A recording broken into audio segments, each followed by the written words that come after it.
Trevor Jackson does he does he very much carries his role like he's an older man, not older, but you know what I'm saying. He carries it like he's closer to his late 20s than he does his early 20s.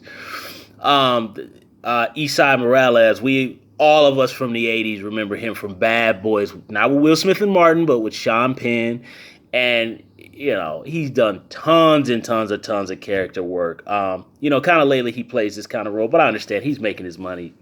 Classically trained actor. There's a gentleman who's like straight out of Compton. I kind of think he could play a better role than the sidekick here, but he makes his money and he plays this role very well. Couple of stilted performances from some of the villains in the movie. Oh, and also the actress, I cannot remember her name, but she played the wife in Warrior, and she was actually in Urban Legend Final Cut. If anybody remembers that movie, I think I cannot remember her name. But either way, she plays like a crooked FBI agent. She actually plays it very well in this film. And I did not realize this movie is produced by Joel Silver of classic 48 Hours, the first one, Die Hard 1 and 2, Commando, Predator, all the Lethal Weapons, lesser movies, Romeo Must Die, and I think House on Haunted Hill. That was when Joe Silver kind of started to. But, all the classic movies from the 80s. Action Jackson.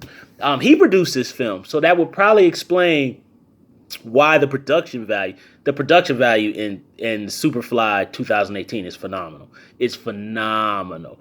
I love the way the movie is shot.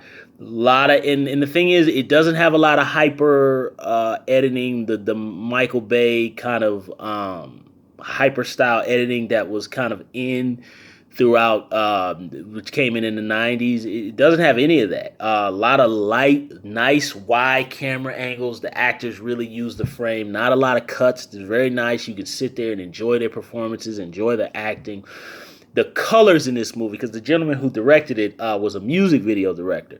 So the colors in this movie are nuts. I love visually the way this thing. Matter of fact, if anybody remembers the movie Belly, if you want to call it a movie, starring DMX and Nas. Remember, there's an opening scene in that movie where they're gonna go in and rob, like I believe it's like a strip club type joint, and they go in and they get the guns out the toilet and it's flashing and you can see the glowing. There's many scenes in this movie that look just like a lot of those scenes in Belly, except the only difference here is there's a lot of craftsmanship in the acting and the storytelling versus Belly did not have that. It just was visually appealing. But this movie visually is very stunning. And I think combined with the very good visuals, it has a very good soundtrack that mixes a lot of classic 70s music. Not frequently, but sprinkled throughout. And a lot of really good up-to-date kind of, I don't know what you really want to call it because it's not hip-hop. Yeah, I mean, you can call it rap because you know how rap is now. It's not like the hardcore 90s kind of rap or the late 80s hip hop kind of fun stuff. It's kind of more like this new technical kind of thing where everybody raps when it goes, all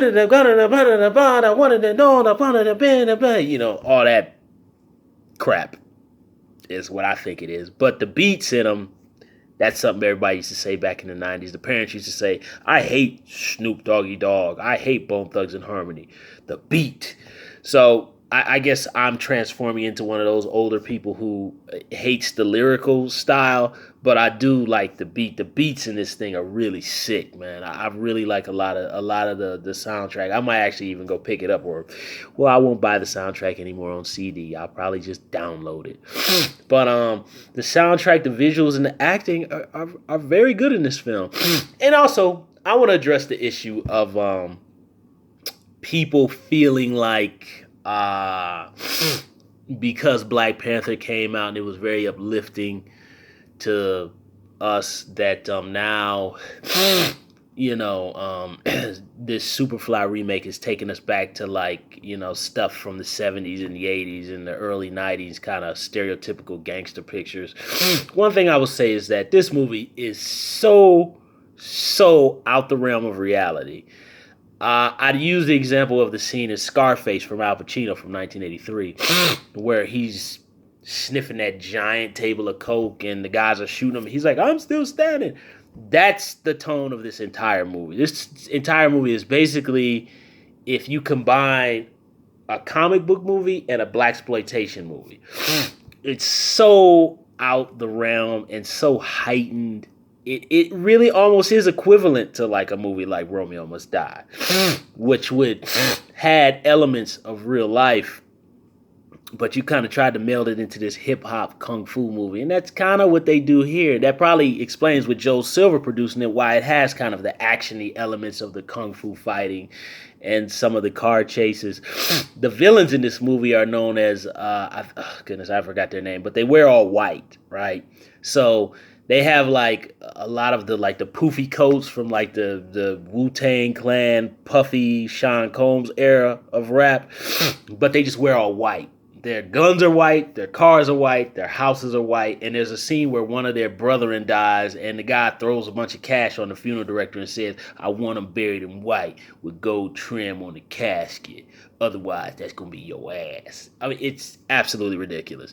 So you really can't take it seriously. You just really can't. I understand how people feel, but to me, it's so stylistic and it's so ridiculous and it's so not grounded in reality that I really don't even think you can be offended by it. Yes, they dropped the N-word like all the gangster movies of before, but it's so out the realm of reality.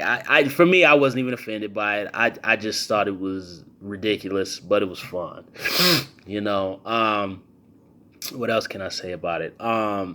It's just very well shot. I love the way it's shot. In particular, there's a really nice love scene in it. And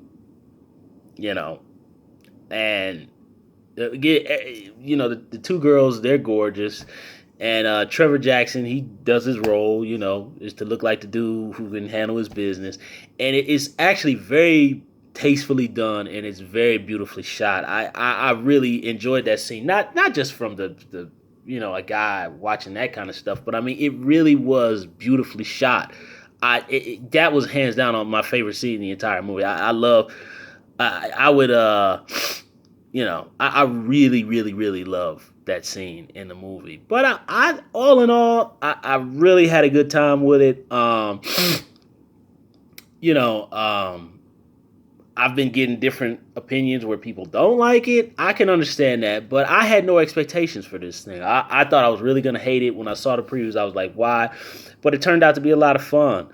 So I think if you guys just go in, turn your brain off, and just expect a goofy, dumb time, I think you'll be fine with it. Don't even think about Superfly from yesterday. This is simply just taking a name from an older film and regurgitating it in a different style and for a new generation, which sucks, but that's the state of movies right now. There's no originality anymore.